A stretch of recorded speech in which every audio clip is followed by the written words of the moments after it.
go. So today we're going to learn about the meiosis process. Mitosis is the movement, mitosis is the division of the DNA, but the whole point of mitosis is to make two identical cells. The cells need to be identical because it's just making a copy of itself. So a heart cell becoming a heart cell. So we want them to be the same. Now with meiosis, it's quite different. Meiosis, we want things to be different. We want the genetics to get mixed up because this is taking place in the gametes. The gametes are the reproductive cells, or the egg and the sperm in humans. But you gotta also understand that meiosis takes place in more of the complex organisms. So we're gonna see this in the more advanced plants as well. We're also gonna see this in most of the animals, the more advanced animals like mammals and birds and things like that.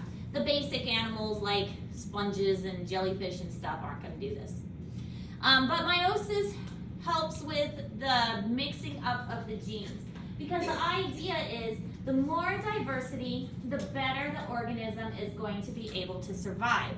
So diversity is a good thing. We don't want all of our organisms to look exactly the same because then they're not going to be able to survive as well. So mixing things up, creating that diversity, that's what meiosis is doing. So as we mentioned before, each human cell, each one of your cells has 46 chromosomes, except the reproductive cells. You get 23 of those chromosomes from your mom and 23 from your dad when the egg and the sperm fuse. Each has 23, and it fuses to make a total of 46. When you have a full set of chromosomes, we call this diploid. Di for two, one from each parent is diploid.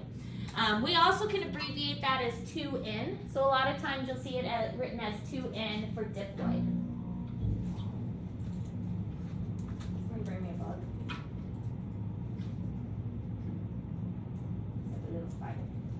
Yeah, I have a question. Why do the spiders' legs curl up when they're dead?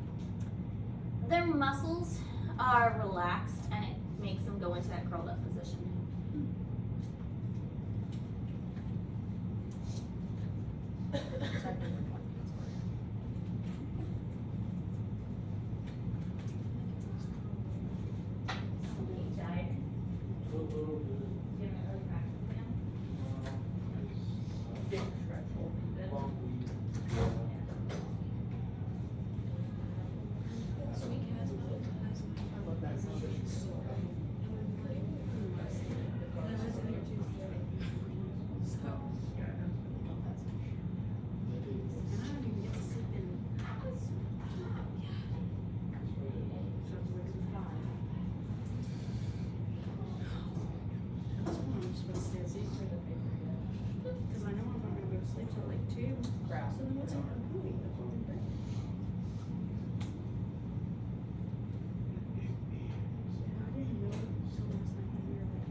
Alright, so here's how meiosis works. During mitosis, our cells make a copy of each other, so we have 46, we end up with 46. During meiosis, our cells divide, and they still have prophase, metaphase, anaphase, telophase. But there's a little bit of a different step. The chromosomes from the mom match up with the chromosomes from the dad, and because these chromosomes have the same information on them, like eye color. So the chromosomes for eye color from mom are going to match up with the chromosomes of eye color for dad. Those are called homologous chromosomes. Homologous means the same. So instead of during metaphase everything lining up in the center, the homologous chromosomes are going to line up in the center. So now we've got 4 chromosomes because they're matched up in a pair. So they divide again to make 23. Basically with meiosis, the cell divides twice. You start off with 1 cell, you actually end up with 4 cells. You start off with 46 chromosomes. Those 46 chromosomes duplicate to make 92, and then those 92 get split twice until you get 23 in each cell. So replication still happens. The chromosomes still replicate, but you divide twice to get 23 chromosomes in each resulting cell.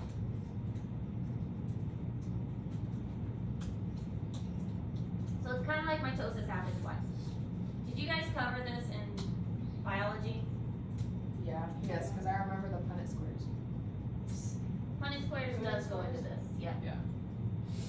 Unfortunately, we're not going to talk about Punnett squares. I love genetics. And if I get to teach a college class, we'll probably have genetics in that. I wish I could. I love genetics. Genetics is a lot of fun.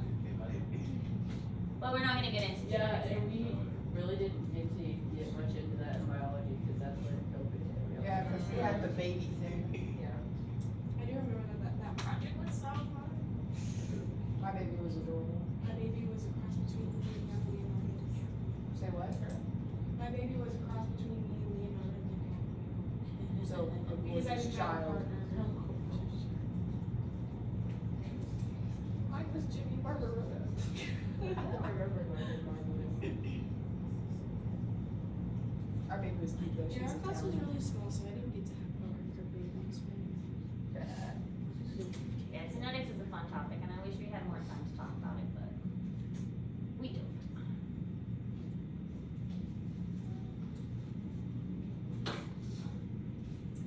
Alright, so in meiosis, we now have an egg or sperm with 23 chromosomes, and this is called haploid. Remember, 46 was called diploid, or 2N. 23 chromosomes is called haploid, or 1N. They also mix up their genetics. This is something called recombination. Recombination means that the chromosomes get mixed up so they are different from the parent. Again, that is important. We do not want exact copies. We want them to be different by recombination. Crossing over is another way that the genetic information can become different. And again, we're not getting into it in too much detail because it's not really complicated, but it can be a little bit confusing how the mixing up actually happens. So we're just gonna say that they mix up for our purposes. Recombination, they get mixed up. So each cell, it results in 4 cells. Each of those 4 cells is different from each other and different from the parent cell.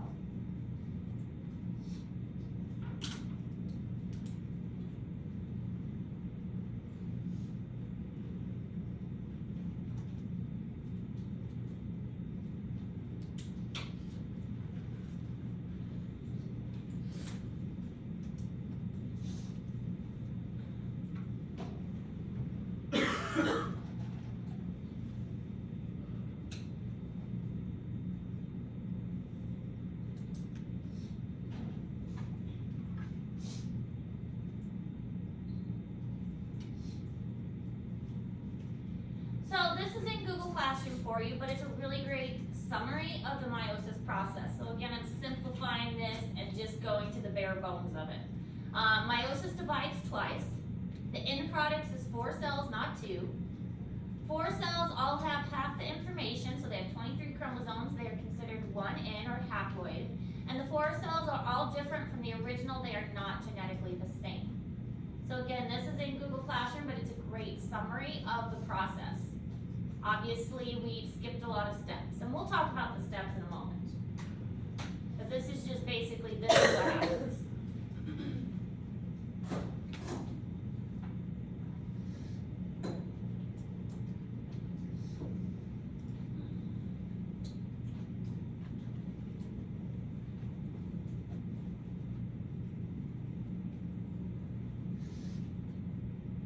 My room actually doesn't feel like it's freezing today. Yeah. It's a little better today. Is it broken? I don't know. It says 71, which is higher than it usually says. I haven't touched it. This room has always had problems with the AC and the heat. I know for the procedure. It gets warm in the winter. So on our one-page paper thing, do we need to put stuff about mitosis and meiosis? You should at least have a comparison between the two. So yes. The one pager is focusing mostly on mitosis, but it should have some meiosis information. Okay. Good question. All right, so meiosis allows for greater genetic combinations. This type of sexual reproduction is more advanced. More genetics equals greater diversity, which equals a greater chance of survival. So I already kind of mentioned all of that.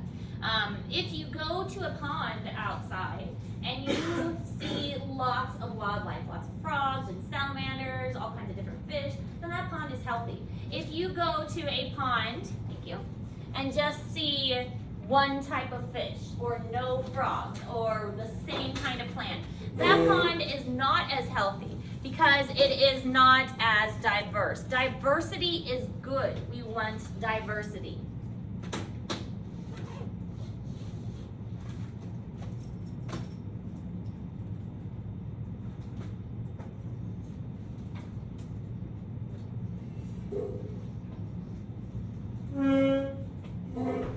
Now this slide is also in Google Classroom, and this is a summary of the meiosis process. So you'll see there's prophase 1, metaphase 1, anaphase 1, and telophase 1, and there's also prophase 2, metaphase 2, and so on, because there are 2 divisions. So we start off with one cell, and just like in mitosis, this is the exact same, the chromosomes are going to duplicate. Now here's where it gets different.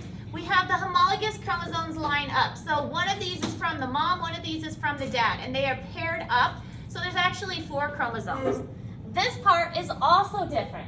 The entire chromosome gets pulled to one side of the cell. Before, we were splitting apart the sister chromatids, but now we're pulling the whole thing to one side.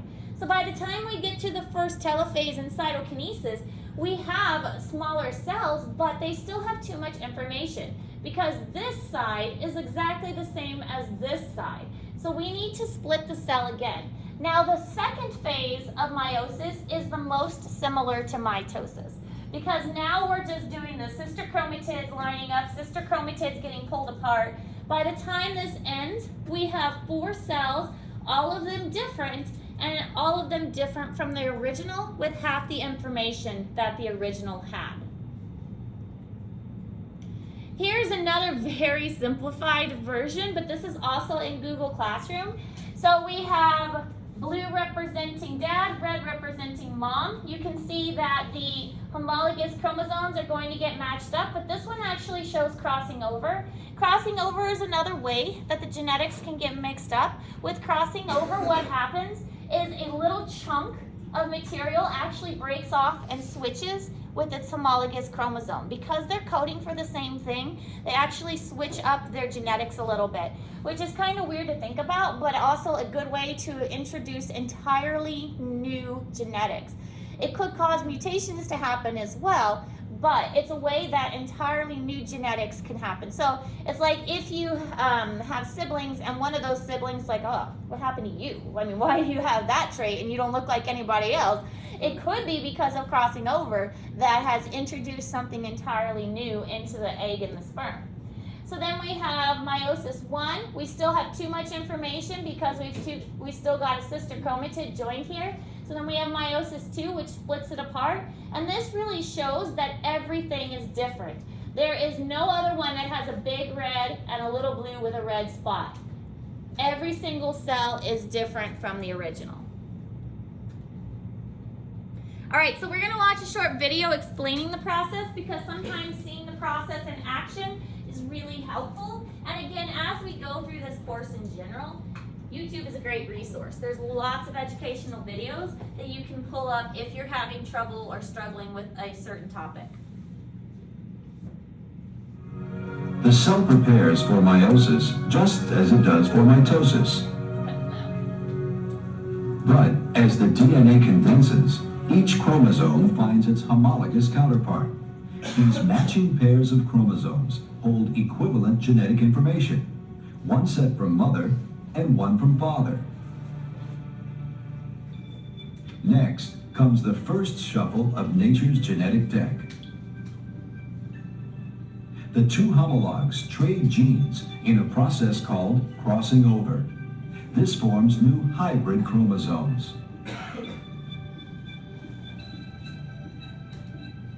The spindles then place maternal and paternal chromosomes randomly on each side of midline.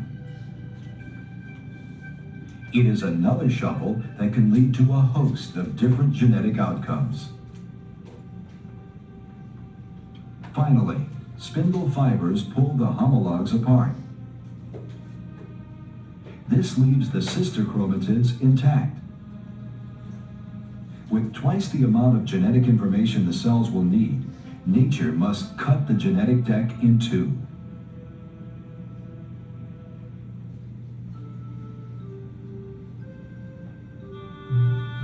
This second division produces 4 unique sets of chromosomes.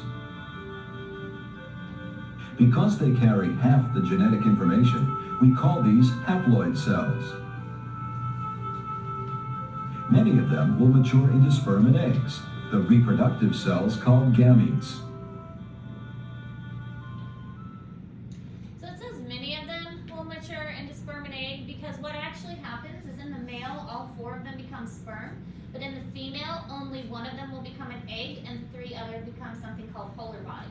And so only 1 will actually develop into into an actual egg, and the other 3, the polar bodies are kind of like supplemental.